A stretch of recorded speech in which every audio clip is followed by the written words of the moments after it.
بسم اللہ الرحمن الرحیم۔ آج کا ہمارا لیکچر کورس کوڈ 436 سیرت طیبہ کا اگلے ٹاپک ہجرت حبشہ کے ریلیٹڈ ہوگا، اور اس لیکچر کو سنانے کے لیے میں بڑا بےتاب تھا کیونکہ یہ بڑا ہی اہم لیکچر ہے اور اسلام کی ہسٹری کا ایک بہت ہی اہم واقعہ ہے۔ میں ہوں محمد کمال منہاس ایم کے ایجوکیشنل ریسورس کے ساتھ آپ کی خدمت میں حاضر ہوں۔ چلیں بڑھتے ہیں لیکچر کی جانب۔ حیات طیبہ مکی دور دوم بوسطہ ہجرت مدینہ کا ایک پوائنٹ ہجرت حبشہ، اس پہ آج کا لیکچر ہوگا۔ اس لیکچر کی اہمیت سے شاید تمام عالم اسلام آج بھی بہت ہی واقفیت رکھتا ہے۔ چلیں کرتے ہیں ویڈیو کو سٹارٹ۔ مزید آگے بڑھنے سے پہلے تمام دوستوں سے گزارش ہے کہ میرے چینل کو سبسکرائب کریں، اس کے علاوہ بیل آئیکن میں آل پر کلک کریں تاکہ آنے والی ہر ویڈیو آپ تک پہنچ سکیں۔ چلیں اب بڑھتے ہیں ویڈیو کی جانب۔ ہجرت حبشہ۔ جب قریش کا ظلم و ستم حد سے بڑھ گیا تو رسول اکرم صلی اللہ علیہ وآلہ وسلم نے اپنے صحابہ کرام کو اجازت دی کہ جو کوئی ہجرت کرنا چاہے حبشہ کی طرف، جسے آج کل ایتھوپیا بھی کہا جاتا ہے، ہجرت کر جائے، کیونکہ وہاں کا جو بادشاہ ہے جس کا لقب نجاشی تھا، عیسائی تھا اور بہت ہی زیادہ انصاف پسند تھا۔ وہ اپنے ملک میں کسی پر ظلم نہیں ہونے دیتا تھا۔ پہلی مرتبہ جب مسلمانوں نے حبشہ کی طرف ہجرت کی، ان کی تعداد 16 تھی، جن میں 12 مرد اور 4 عورتیں تھیں۔ ان مہاجرین میں حضور صلی اللہ علیہ وسلم کی صاحبزادی حضرت رقیہ رضی اللہ عنہ اور ان کے شوہر حضرت عثمان رضی اللہ عنہ بھی شامل تھے۔ قریش کے لوگوں کو اس ہجرت کا حال معلوم ہوا تو انہوں نے مہاجروں کو گرفتار کرنے کے لیے ان کا پیچھا کیا، مگر وہ اس میں ناکام رہے۔ کچھ عرصے کے بعد جب حبشہ میں مہاجر مسلمانوں کو یہ خبر ملی کہ قریش مکہ کی اکثریت مسلمان ہو گئی ہے تو انہیں خیال ہوا کہ اب مکہ میں امن ہو گیا ہوگا۔ ظاہری سی بات ہے، زیادہ سے زیادہ تعداد مسلمان ہو گئی ہے تو کافر وہ پیچھے ہٹ گئے ہوں گے، انہوں نے جو صدارتیں اور بڑے بڑے عہدے جو ہیں وہ مسلمانوں کے حوالے کر دیے ہوں گے، تو وہ تو پیچھے ہٹ گئے ہوں گے، تو وہ بڑے خوش تھے کہ اب چلیں واپس چلتے ہیں مکہ کی طرف۔ اس لیے یہ مہاجر واپس آ گئے، مگر یہاں آ کر دیکھا تو حالات پہلے سے زیادہ خراب تھے۔ رسول اللہ صلی اللہ علیہ وسلم پھر مسلمانوں کو حبشہ چلے جانے کی اجازت دی۔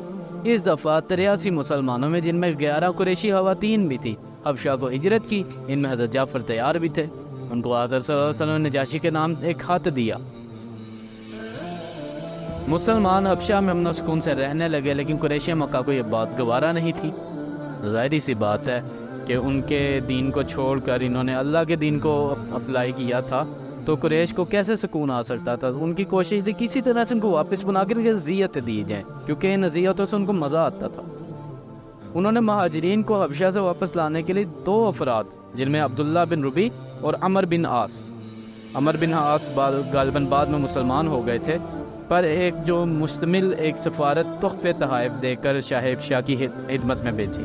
انہوں نے بادشاہ اور درباریوں کو اپنے تحائف اور چرب زبانی سے متاثر کرنے میں کوئی کسر اٹھا نہ رکھی، اور بادشاہ سے کہا کہ یہ ہمارے لونڈی غلام بد دین ہو کر یہاں پناہ گزین ہو گئے ہیں، ان کو ہمارے حوالے کیا جائے۔ مگر نیک دل بادشاہ نے کہا کہ مناسب ہے کہ ان کی بات بھی سن لی جائے۔ صحابہ کو بلایا گیا۔ حضرت جعفر تیار نے اس موقع پر مسلمانوں کی نمائندگی کرتے ہوئے جو تقریر کی وہ اسلام کی بہترین تصویر پیش کرتی ہے۔ تقریر کچھ یوں تھی: اے بادشاہ، ہم لوگ ایک جاہل قوم تھے، بت پوجتے تھے، مردار کھاتے تھے، بدگاریاں کرتے تھے، ہمسایوں کو ستاتے تھے، بائی پر ظلم کرتا تھا، کبھی لوگ کمزوروں کو کھا جاتے تھے۔ اسی اثناء میں ہم میں ایک شخص پیدا ہوا جس کی شرافت اور صداقت و دیانت سے ہم لوگ پہلے سے واقف تھے۔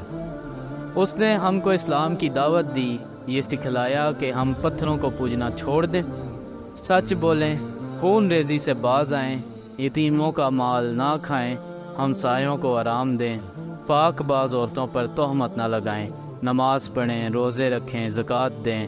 ہم اس پر ایمان لائے، شرک اور بت پرستی چھوڑ دی، تمام اعمال بد سے باز آئے، اس جرم پر ہماری قوم ہماری دشمن ہو گئی اور ہم کو مجبور کرتی ہے کہ اس گمراہی میں واپس آ جائیں۔ یہ تھی حضرت جعفر طیار کی تقریر جو انہوں نے نجاشی کے سامنے کی تھی۔ حضرت جعفر طیار کی اس تقریر میں مشرکانہ اور اسلامی اعمال و صفات کا ذکر کیا گیا ہے، یہ انہیں الگ الگ کریں۔ اگر بات کریں مشرکانہ صفات و اعمال کی تو ان میں سب سے پہلی جہالت، پھر دوسرے نمبر پہ بت پرستی ہے، پھر مردار خوری، بدکاری، ہمسایوں کو ستانا، ظلم، بھائیوں پر ظلم، کمزوروں پر ظلم، یہ تمام چیزیں اس جہالت کے دور میں تھی، جب مسلمان جو ہے وہ اسلام سے مستفید نہیں تھے ہوئے۔ اگر بات کریں اسلامی اعمال و صفات جو بعد میں نبی کریم صلی اللہ علیہ وسلم کو عطا کی، ان میں صرف اللہ کی عبادت تھی، راست گوئی تھی، خون ریزی سے پرہیز تھا، یتیموں کا مال نہ کھانا تھا، ہمسائے کے حقوق ادا کرنا، پاک باز عورتوں پر تہمت لگانے سے بچنا، نماز کی پابندی، روزے رکھنا، زکوٰۃ دینا، نبی صلی اللہ علیہ وآلہ وسلم پر ایمان لانا ہے۔